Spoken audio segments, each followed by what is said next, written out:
कार्बनिक पदार्थ। मृदा में कार्बनिक पदार्थों की उपस्थिति 10% ही होती है, फिर भी किसी स्थान की वनस्पति एवं पादप वृद्धि पर ये व्यापक प्रभाव डालते हैं। मृदा में पौधों एवं जंतुओं के मृत भागों के अपघटन के द्वारा कार्बनिक पदार्थों का निर्माण होता है। पौधों एवं जंतुओं के मृत भागों का अपघटन नहीं हुआ हो, अर्थात सभी मृत भाग अपनी पहचान बनाए हुए हों, तो उसे कर्कट या लेटर कहते हैं। लेटर के नीचे का वह भाग जिसमें मृत भागों का आंशिक अपघटन हो गया हो, लेकिन इन भागों को पहचाना जा सकता हो, ढप कहलाता है। इसके नीचे की परत जिसमें कार्बनिक पदार्थों को पहचाना नहीं जा सके, अर्थात उनका पूर्णतः अपघटन हो चुका हो, इस परत को ह्यूमस परत कहते हैं। पादपों एवं जंतुओं के मृत भागों का अपघटन होकर ह्यूमस में परिवर्तन के प्रक्रम को ह्यूमिफिकेशन कहते हैं। ह्यूमस दो प्रकार के होते हैं, मोर ह्यूमस और मल ह्यूमस। दोनों में अंतरों के बारे में पढ़ेंगे हम। मोर ह्यूमस में मृदा में अपघटनकारी जीवों का अभाव होता है, जबकि मल ह्यूमस में अपघटनकारी जीवों की बाहुल्यता होती है। मोर ह्यूमस की परत कठोर व रंध्रहीन होती है, जबकि मल ह्यूमस की परत ढीली व रंध्रमय होती है।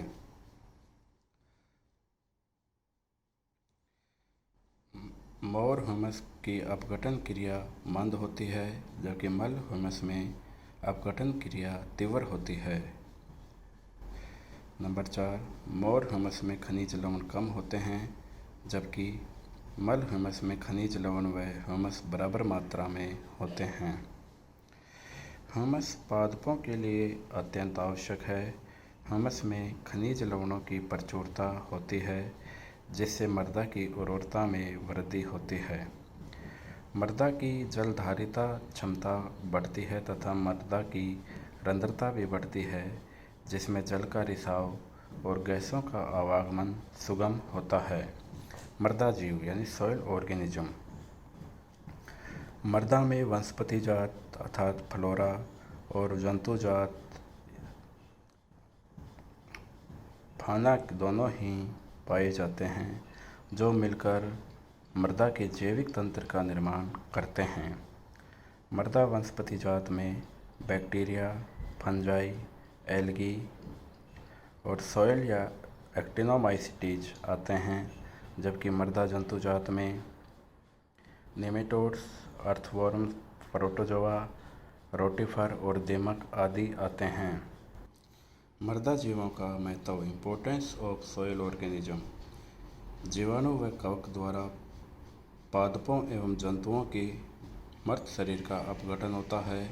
जीवाणु जैसे एजोटोबैक्टर, राइजोबियम और नील हरित शैवाल द्वारा वायुमंडलीय नाइट्रोजन का स्थिरीकरण होता है।